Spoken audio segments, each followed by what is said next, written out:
My name is Heather Sifford. I'm 32 years old, and 3 months ago, my husband told me he wished he'd never married me. So I granted that wish. People always assume betrayal begins with shouting slammed doors and lipstick on collars. In my case, it began with a bank statement. I'd been married to Raymond Alastair, 28, for just under a year. His family. Old money. Old values believed a woman like me was a catch. Stable job, good income, calm temperament. The perfect partner for their only son who had potential but no direction. Raymond called himself an entrepreneur. That's what men call themselves when they don't have a job but refuse to admit it. I told myself the first few months of marriage were just adjustment. I was working long hours as a logistics manager trying to keep our mortgage and bills on track. Raymond said he needed time to find his purpose, so I paid for everything, his car lease, his new designer clothes, even his networking lunches. But one thing about me, I notice patterns. And lately I'd noticed how he'd been smiling at his phone more than at me. That night, I sat at the kitchen counter, scrolling through my credit card statement, the glow of the laptop reflecting off my empty wine glass. One charge stood out $2,500 at the Willow Creek Resort and Spa, a place neither of us had ever visited together. When he came downstairs, I tried to keep my voice steady. Raymond, what's this $2,500 charge at Willow Creek? He froze mid-step. Then, like a bad actor caught off script, he overcorrected. You're checking up on me now. That's pathetic, Heather. I'm not checking, I said softly. I'm paying the bill. Oh, please, he sneered. You love playing the accountant. You track every dollar.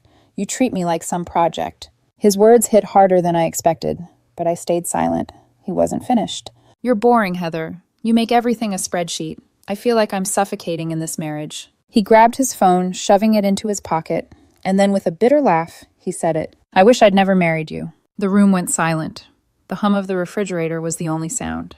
I stared at him. Really looked at him, the man who once cried during our vows, now glaring like I was a mistake he wanted to erase. I nodded slowly. Granted. He blinked. What you said you wish you'd never married me. I'm granting that wish. He scoffed, but his voice shook. You're being dramatic. No, I said, my tone flat. I'm being efficient. He stormed upstairs, muttering something about needing air. The front door slammed. I waited until the silence settled again. Then I walked to my study. I opened the bottom drawer of my desk and pulled out a brown envelope labeled, "In case of emergency." Inside was a printed report, pages creased from how many times I'd read them. Photos, screenshots, bank transfers, all neatly documented by my private investigator. I'd hired him 6 weeks ago, because I already knew this night would come. I looked down at one of the photos Raymond at a cafe, hand brushing over another woman's. Her name was Lila. I'd seen that name on his phone once when he claimed it was just an old friend. Old friend, right. I exhaled slowly, the tremor in my chest giving way to something colder, sharper. You wished you'd never married me, I whispered, placing the file neatly on the desk. You'll get exactly that. The house felt enormous that night, too clean, too quiet. I poured another glass of wine and walked through the empty living room, my reflection ghost-like in the dark window. If Raymond wanted freedom, I would give it to him, but not the way he imagined. Tomorrow morning, I'd call Arthur, my lawyer. By noon, the annulment papers would be in motion on the grounds of fraudulent inducement. As far as the law would see it, our marriage never existed, and by the time Raymond realized what that meant, his wish would already be granted. It's strange how you can live beside someone, share a bed, share your breath, and still not really know them. 6 weeks before that night, I'd already started to lose Raymond, though, in truth, I don't think I ever really had him. After our honeymoon, he'd grown distant. He stopped touching me, stopped talking about anything real. Every morning, he'd say, I'll be out networking, and return late smelling like expensive perfume that wasn't mine. When I'd ask where he'd been, he'd grin and say, Relax, babe. You work too much. You should try trusting me. I did, until I found the second SIM card. It was tucked under his cufflinks in a small jewelry box he never used. I picked it up one morning while dusting an old habit of mine, trying to keep the house perfect. The card slipped out and hit the floor. I froze. There are moments when your body knows the truth before your mind catches up. My hands were shaking before I even unlocked his spare phone. I didn't need to go far. There were dozens of messages from someone saved as Lila. Lila. Once she's used to married life, we can make her believe she's unhappy. Raymond. She already is. She doesn't even realize it. Lila. 6 months, babe. Then you can get the house and we'll start the studio. She's your investor. She just doesn't know it yet. Investor. Not wife, not partner, just funding. That night I didn't scream. I didn't cry. I just printed the texts, placed them in a folder, and called someone named Mike Carver, a private investigator recommended by a friend in legal compliance. When he arrived at my office 2 days later, he looked at me with quiet respect. "You're calm," he said. "Because I'm not surprised," I replied, just disappointed. For the next month, I let Raymond play house. I smiled, cooked dinners, let him kiss my cheek as he left for his business meetings. Every word, every touch felt like acting. But I kept the illusion alive because that's what predators do before they strike. Then came Mike's report. Photos of Raymond and Lila at a resort, the same Willow Creek I'd later see on my credit card statement. In one shot, they were wrapped in hotel robes, champagne glasses raised. In another, they were talking to a real estate agent about a property I didn't recognize. The file was damning. It wasn't an affair. It was a scheme. Emails confirmed Lila's involvement from the very beginning. She'd pushed Raymond to marry me when he was still broke and desperate to impress his family. The Alistairs, obsessed with prestige, saw my salary and stability as a godsend. They'd even offered me a traditional gift, a $200,000 contribution toward our marital home legally tied to the marriage itself. What I didn't realize was that they expected it back with interest once Raymond secured his independence. It was never about love. It was about a long con dressed up as matrimony. The night after I discovered everything, I sat alone in the living room, staring at our wedding photo. My smile looked so hopeful, so foolish. I whispered to that framed version of myself, "You should have known." His vows weren't promises, they were rehearsed lines. Then I packed the photo away and replaced it on the shelf with a small glass hourglass. I turned it over slowly, watching the sand fall. Time was running out for Raymond. Back in the present, after he'd shouted his wish to never have married me, I pulled that same file from the drawer. My pulse was steady, my breathing controlled. I flipped through those pages one more time. There was everything I needed: photos, texts, timestamps, bank statements, evidence of deceit, evidence of fraud. I highlighted one message: "Raymond, once I'm married, she can't touch me legally. It's easier to get her money that way." I ran my finger under that line and smiled without warmth. He was wrong about that. By morning, I was in my lawyer's office. Arthur, sharp as a blade and calm as glass, listened without interrupting as I handed him the file. When I finished, he nodded once. "We'll file for annulment on grounds of fraudulent inducement," he said. Meaning this marriage never legally existed. And if it never existed, he paused, meeting my eyes. Everything they took has to be returned. I leaned back in the chair, the first flicker of peace I'd felt in months settling into my chest. "Perfect," I said softly. "Let's give him what he wished for." Arthur smiled faintly. "You understand this will be war." "Good," I said. "I'm tired of pretending to be peaceful." That night I went home to an empty house. I poured a single glass of wine and sat by the window. Outside, the sky was heavy with clouds. I turned the hourglass again, watching the sand fall grain by grain. When it stops, I whispered, "So will this marriage." Raymond wouldn't know it yet, but I'd already begun erasing him from every part of my life, from our accounts, from our home, from our future. He wanted a wish granted, and soon he'd understand the cost of making it. 3 days after I filed the annulment, the silence broke. It started with 18 missed calls, then 37, then messages from unknown numbers that only said, "How could you? And this isn't you, Heather." But the one that made my stomach twist came from an email titled, "From Edward Alastair, Raymond's father. Cease this nonsense immediately. You are embarrassing yourself and my family. You will not humiliate us in court. We can discuss repayment quietly as civilized people." Repayment. That word made me laugh, a hollow, humorless sound that filled the apartment. By the 4th day, I stopped answering calls altogether. I let Arthur handle everything. His advice was simple: do not engage. They'll get desperate. He was right. A week later, as I was leaving the office with a folder of export reports tucked under my arm, I saw them, Edward and Mirabelle Alastair, waiting outside the building. Both dressed to impress the kind of wealthy elegance that smells faintly of arrogance and old cologne. Edward's voice boomed across the parking lot. "Heather, we need to talk now." I stopped, keeping my tone neutral. "You shouldn't be here, Mr. Alastair. Your lawyer can contact mine." "Don't play games with me," he barked. "You're destroying our son's life over a misunderstanding." Misunderstanding. That word rolled around in my head like poison. "Your son used me," I said quietly. "He and Lila planned this. There are records, messages, proof. Lies, Mirabelle hissed. Fabrications. He told us everything. You're vindictive, controlling, keeping him like a prisoner in that house. For a second, I just looked at her, her pearls glinting under the streetlights, her face powdered and perfect. She believed every word he'd told her, and maybe that's what hurt the most. If you think I'll keep funding his life, I said calmly. You're mistaken. You're ruining his future, Edward shouted. No, I said, meeting his eyes. I'm ending it. Security came out of the lobby then, and the Alistairs left in a cloud of indignation and perfume. But I could tell it wasn't over. Because the next morning I got served. Raymond had filed a counterclaim. He accused me of emotional abuse, financial control, and most insultingly violence. He'd submitted photos of a cracked plate claiming I'd thrown it at him during an argument. The irony made me laugh so hard I cried. Arthur was calm as always. They're trying to muddy the waters, he said. They'll paint you as hysterical, the cold career woman who emasculated her husband. Let them, I said. The truth's on our side. But I'll admit it, the court day terrified me. When I walked into that gray, echoing room 2 weeks later, Raymond was already there, sitting beside his lawyer. His suit was perfect, his expression crafted into something fragile and pitiful. And beside him, Lila.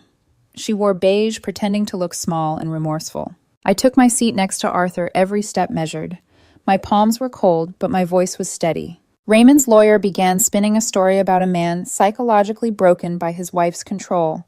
He called me calculating. He said I weaponized finances to humiliate her husband. When he mentioned an emotional breakdown caused by Heather's manipulation, I almost laughed out loud. Then Arthur stood up. His calmness was a weapon. Your Honor, he began. This isn't a marriage dispute. This is a case of fraud. My client was deceived into a union that never legally existed. He walked to the judge's bench and handed her a thick binder. Exhibit A, Private Investigator's Report. Exhibit B, Verified Text Message Records between Mr. Alistair and one Ms. Lila Danner. He opened a page and began to read. Once I'm married, she'll cover everything. 6 months, then we can take the house and go to Greece. She's so naive. The courtroom went silent except for the judge's slow exhale. Raymond's face drained of color. Lila looked like she wanted to sink through the floor. Arthur continued. These messages were exchanged 1 week before their wedding. This was premeditated.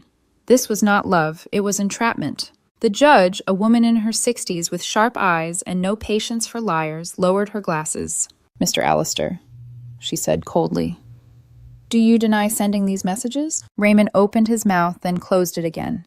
His lawyer whispered something, but the damage was done. Ms. Sifford, the judge continued, turning to me. The court acknowledges the validity of your evidence. We will proceed with your petition for annulment. Arthur inclined his head. Thank you, Your Honor. We'll also request the immediate cessation of all spousal benefits and financial accounts associated with Mr. Alistair. The gavel struck once, a sharp, decisive sound, and just like that, his power was gone. As we left, I saw Lila whisper something to Raymond. He pulled away. His expression wasn't anger anymore, it was fear. Arthur walked beside me, his tone even. You realize, Heather, this was the first battle. The war's not over. I know, I said, glancing over my shoulder at the man I once loved. But at least now, I murmured, he's fighting without the illusion of innocence. When I got home that evening, I placed the court binder next to the hourglass. The sand had run out completely. I didn't turn it over this time. Some endings don't deserve renewal. The courtroom victory didn't bring peace, just silence. The kind that hums in your ears after too much noise. I thought Raymond would disappear after that hearing lick his wounds in private. But humiliation makes some people louder. He started posting cryptic messages online about being betrayed by greed, about a wife who destroyed a man's life for sport. His followers, mostly his friends who depended on his father's money, flooded my inbox with hate. I didn't respond, because I didn't have to. The truth was already dismantling his life piece by piece. The Alistairs stopped showing up in court after the judge hinted she'd personally review their finances. Raymond's family name meant nothing their only facts did, and the facts said he'd conned me. Then one morning Arthur called. He's filing to settle. So soon apparently his parents have cut him off, and Lila's gone. I didn't ask for details, but Arthur had a habit of giving them anyway. According to a mutual friend, she left him 2 nights after the hearing, took her things while he was asleep. There was shouting, then a door slam. I hung up before the satisfaction could show in my voice. But the confirmation came a few days later in the most predictable way possible through a phone call from an unknown number. Heather, his voice was hoarse, unsteady. Please don't hang up. You have 30 seconds, I said. He exhaled shakily. She left me. Lila. She said she can't do this anymore, that I'm toxic, that I ruin everything I touch.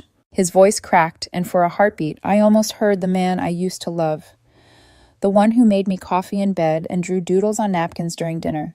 But that man never existed. He was a mask. She took the money I had left, he said bitterly. My cards are frozen. My parents won't answer my calls. He laughed, then a hollow, broken sound. I thought she loved me. She loved what you promised her, I said quietly. You sound happy about this. No, I said. I just sound done. There was a pause. I heard him sniffle. I made a mistake, Heather. I don't know why I did what I did. She said it was a plan, but I didn't mean for it to go that far. I closed my eyes. Didn't mean to go that far. That was the line of every coward who'd ever destroyed something real. You married me for access, Raymond. You stole my trust, my money, my peace. And you call that a mistake, please, he whispered. I have nothing now. No one. I hesitated. I didn't want to sound cruel, but I needed him to hear this. That's not true, I said. You have exactly what you wished for. He went quiet. What does that mean? You told me you wished you'd never married me, I said, voice calm. Now you never did. He made a small sound, half laugh, half sob. You can't erase people like that, Heather. Watch me. I hung up before he could say another word. That night I couldn't sleep. I poured a glass of wine and stood by the window, staring at the reflection of my own face, tired but steady. I should have felt triumphant, but what I felt was hollow. Revenge wasn't sweet. It was sterile, precise. Like cleaning a wound with alcohol, it stung, but it stopped the infection. The next morning, Arthur called again. He's accepted the settlement terms, he said. All of them, every line. He has no choice. His lawyer quit. I nodded, though he couldn't see it. Then it's done. Arthur's tone softened. You did the right thing, Heather. Not everyone has the strength to end it like this. It wasn't strength, I said quietly. It was math.